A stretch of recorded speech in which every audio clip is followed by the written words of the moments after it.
journal. Yasmine Adoko.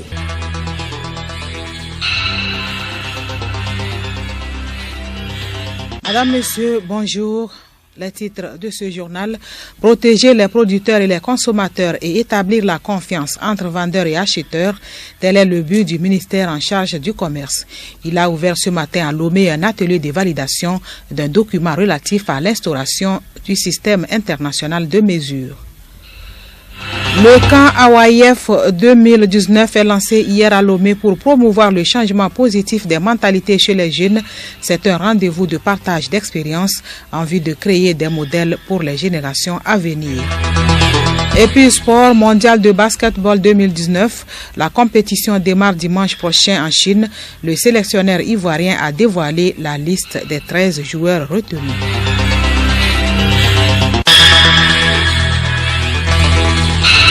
radiolomé.tg.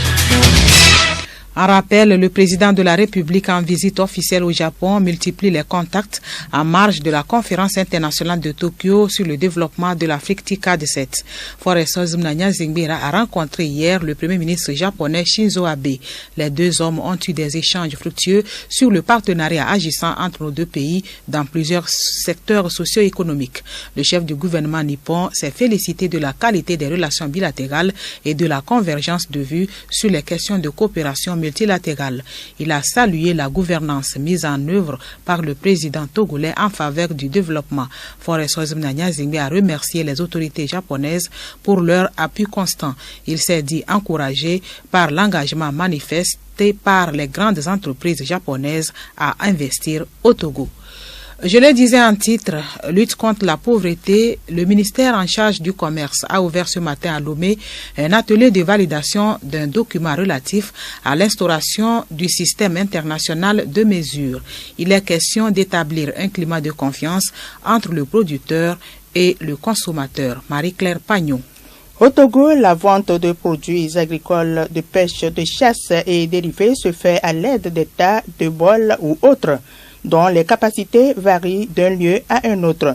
L'utilisation de ce genre de mesures favorise entre autres des pratiques déloyales et pénalise très souvent les producteurs et les consommateurs. C'est conscient de ce fait que le ministère du Commerce veut instaurer le système international de mesures. En instaurant donc ce système de mesures, l'État veut se conformer au règlement de l'UEMOA instituant un système harmonisé de métrologie dans les pays membres.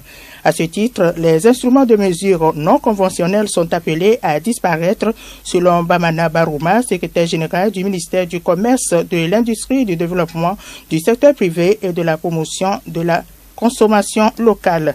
L'instauration du système international de mesures-ci permettra à terme d'augmenter le pouvoir d'achat du producteur et du consommateur et donc de lutter contre la pauvreté. Le Haut Commissariat à la réconciliation et au renforcement de l'unité nationale Ashkroun se dit largement satisfait de la deuxième phase d'indemnisation des victimes des violences sociopolitiques de 2005 au Togo. Il a estimé ce taux de satisfaction à 92,2% ce matin au cours d'une rencontre avec les présidents des institutions de la République, les représentants des institutions internationales et les hommes des médias. La présidente du Ashkroun et les structures qui l'accompagnent ont fait le détail des dépenses des 5 milliards alloués à l'institution sur le budget de l'État exercice 2018. Pour cette deuxième étape qui s'est déroulée du 1er octobre 2018 au 11 août 2019, le Ashkroun aura dépensé plus de 4 milliards. Nous y reviendrons dans nos prochaines éditions. La 11e édition du camp AOIF de la jeunesse a été lancée hier à Lomé. La cérémonie placée sous le thème changement de mentalité pour le développement économique du Togo a été présidée par la ministre en charge de la jeunesse, Victoire Tomega Dogbe. Ce rendez-vous d'échange et d'orientation de la jeunesse a également vu la participation de M. Hee-Jin Park, représentant de l'ONG AOIF en Afrique de l'Ouest. Yakubu Wahabou, Léontine Atogima. Au programme de ces 3 jours d'échange, des formations à l'éducation de la mentalité, l'informatique, l'anglais, l'art culinaire et les activités récréatives. Cette 11e édition veut redonner confiance à la jeunesse afin qu'elle participe effectivement au développement du pays. Pasteur Hiipa, représentant de l'ONG AWF en Afrique de l'Ouest. Les jeunes ont véritablement besoin, c'est l'amour. Ils vont réaliser que le gouvernement de ce pays a besoin d'eux. Ils pourront devenir une personne fidèle pour le pays. Tous les jeunes de ce pays ont réalisé que le pays où ils vivent est le pays le plus heureux. Alors les personnes autour de moi ont besoin véritablement de moi. J'aimerais que ces jeunes puissent travailler pour l'avenir de ce pays. C'est pour cela chaque année à travers ce camp, on les fait réaliser que le pays a vraiment besoin d'eux. À travers ce camp, je crois qu'ils auront un véritable changement. Les participants dans ce camp se disent déjà satisfaits des formations et des diverses prestations chorégraphiques. C'est ma première fois de participer au camp et depuis hier, on a eu à faire la dévotion avec l'orateur du pape qui nous a parlé de nous humains en tant que brebis. On a aimé les prestations des chorales, les danses de Manchester. C'est un moment qu'on ne peut pas oublier. Moi, personnellement, je ne peux pas oublier. Et j'ai choisi de venir au camp. C'est un moment de rencontre entre les jeunes. On s'échange, on nous donne le coup sur le changement de la mentalité. Ce soir, c'est la chorale qui va vraiment donner la paix au cœur. Vous voyez le message que le pasteur a véhiculé. J'ai vu que c'est un camp qui est très riche en bénédictions. Créé en 2001 par le pasteur Oksu Park, AWF, entendez, International Youth Fellowship, se veut un mouvement d'accompagnement des jeunes. Il est implanté dans plus de 80 pays au monde et est enregistré au Togo depuis 2005. Encore un réseau de présumés malfrats démantelé par la police nationale. 11 Togolais et 2 Ghanéens ont été présentés hier à la presse. L'officier de police Bakoma Biteteba revient ici sur leur identité et leur mode opératoire. Il s'agit d'un nommé Ankou Komi Alex et Agoué Jean, 24 ans, tous deux de nationalité togolaise, 2 malfrats opérant avec des pistolets automatiques. Dick Rodrigue, 23 ans, étudiant, et Alo Kofi, 24 ans, ayant récemment obtenu son baccalauréat. Ils ont contacté un braqueur nommé Germain, membre du réseau, pour lui proposer de rabattre vers lui un cousin du nommé Eric, Botozan Jean, 21 ans, et Apenou Kofa, 19 ans, résident au Ghana. Asimavi Komi Gérard, 32 ans, interpellé pour avoir menacé et volé la moto. Lakité Eric, 26 ans, et Adjiri, 27 ans, tous deux de nationalité togolaise. Koumondi Kodjo Kaleb et Azanleji Arnaud, tous deux âgés de 24 ans et de nationalité togolaise. Ativi Kofi, 30 ans, l'un des cerveaux qui finance et équipe les braqueurs. Et Poukosi, 23 ans, membre du réseau. Tous ces malfrats, comme les nommés Dogbe Koku et Adossi Toussaint, interpellés, sont membres de ce vaste réseau de voleurs. Tous les engins que ces malfaiteurs volent sont immédiatement envoyés au Ghana. Le journal Yasmine Adoko. À l'étranger, la frontière entre le Nigeria et le Bénin est partiellement fermée en raison d'activités de contrebande de riz.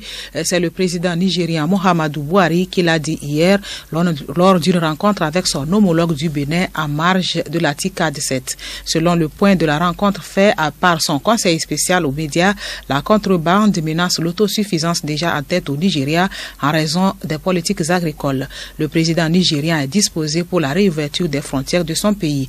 Mais avant ça, il souhaite une rencontre avec les chefs d'État des pays concernés. Cette rencontre permettra à toutes les parties de définir en commun accord des stratégies pour arrêter la contrebande. En Tunisie, des débats télévisés incluant les 30 candidats à l'élection présidentielle du 15 septembre prochain seront organisés. Les 3 débats d'une durée de 2h30 chacun auront lieu les 3 derniers jours de la campagne, à savoir les 11, 12 et 13 septembre prochains. Ils seront retransmis en direct sur la chaîne de télévision nationale, ce qui permettra aux électeurs de se faire eux-mêmes une idée plus précise de chaque candidat. C'est une première dans le pays. Et le but de ces débats est de promouvoir la démocratie. Et puis la conférence mondiale, la 2e sur l'intelligence artificielle, ouvre ses portes ce jeudi à Shanghai jusqu'à samedi prochain. L'événement accueille 200 orateurs et 400 exposants. Depuis quelques années, la Chine multiplie ses conférences et investit massivement dans l'intelligence artificielle, cet ensemble de théories et de techniques mises en œuvre en vue de réaliser des machines capables de réaliser des tâches que l'homme accomplit.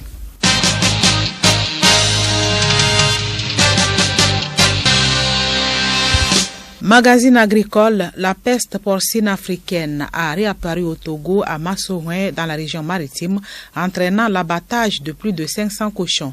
Les signes précurseurs de cette maladie et les dispositions prises pour éradiquer cette maladie avec Odette Pira. La peste porcine africaine a été détectée dans 50 foyers dans la région maritime. Une viande infectée par la PPA peut-elle être consommée par l'homme sans danger? Découvrons les signes précurseurs de cette maladie chez le cochon avec Dr Emmanuel Bancolé, vétérinaire à la direction de l'élevage. C'est pas une maladie qui affecte l'homme, c'est uniquement les suidés. Les suidés, c'est les porcs, que ce soit les porcs sauvages, les porcs domestiques, qui sont affectés par cette maladie. L'homme ne s'infecte pas en mangeant la viande qui est contaminée. L'homme ne s'infecte pas, mais seulement en transportant cette viande dans des localités où il n'y a pas la maladie, ça peut être une source d'infection. Donc c'est la raison pour laquelle même tous les porcs qui sont susceptibles d'être infectés et de porter le virus, pour que ça ne soit pas amené ailleurs et pour contaminer d'autres élevages. Mais l'homme peut manger. Plusieurs dispositions sont prises par le gouvernement pour limiter les dégâts. Docteur Bancolé. Il y a un arrêté portant déclaration d'infection qui a été signé par le ministre de l'Agriculture, de la Production animale et halieutique. Et c'est donc après cet arrêté, donc on a recensé, on avait déjà fait le recensement des porcs qui sont dans la localité. Et donc c'est en réalité les 580 porcs abattus ont fait l'objet d'un abattage sanitaire. Et ce que nous appelons abattage sanitaire, c'est que pour pouvoir éliminer, inactiver le virus, on est obligé dans la zone infectée d'abattre tous les porcs qui sont dans la zone et de les brûler entre deux couches de chaux vive pour que la maladie, le virus ne puisse pas s'échapper et pour que le virus soit inactivé. Jeudi prochain, nous parlerons des mesures de biosécurité.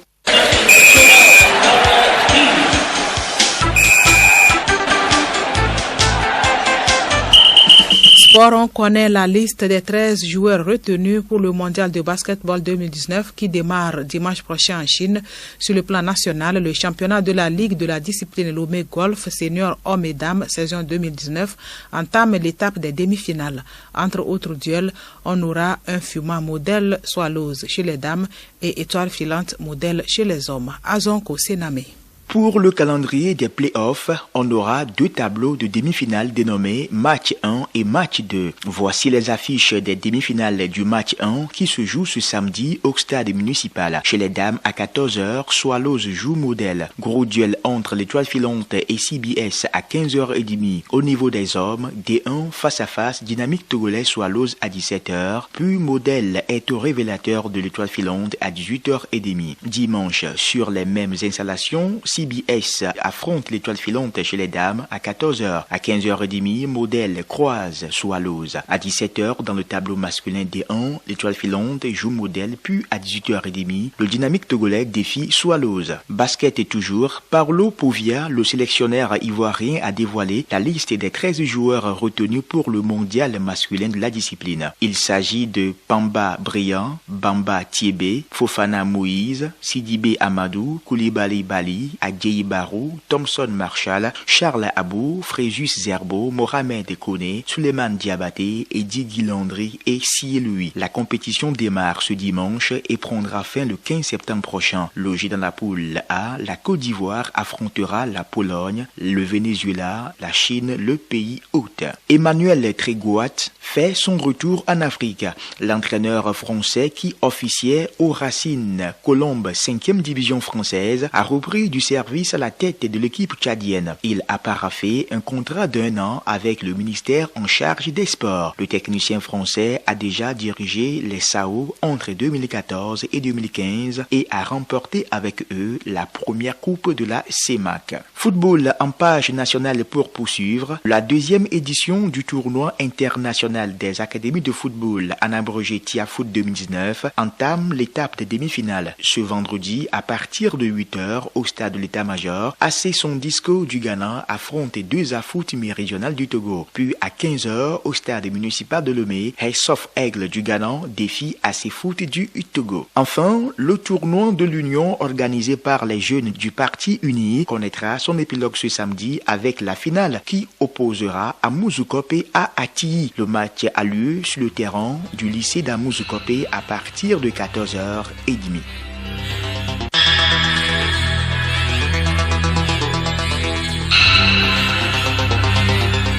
C'est la fin de ce journal dont voici le rappel des titres. Protéger les producteurs et les consommateurs et établir la confiance entre vendeurs et acheteurs, tel est le but du ministère en charge du commerce. Il a ouvert ce matin à Lomé un atelier de validation d'un document relatif à l'instauration du système international de mesures. Et puis, le camp AOIF 2019 est lancé hier à Lomé pour promouvoir le changement positif des mentalités chez les jeunes. C'est un rendez-vous de partage d'expériences en vue de créer des modèles pour les générations à venir. Merci d'avoir suivi le journal. Bon après-midi à toutes et à tous.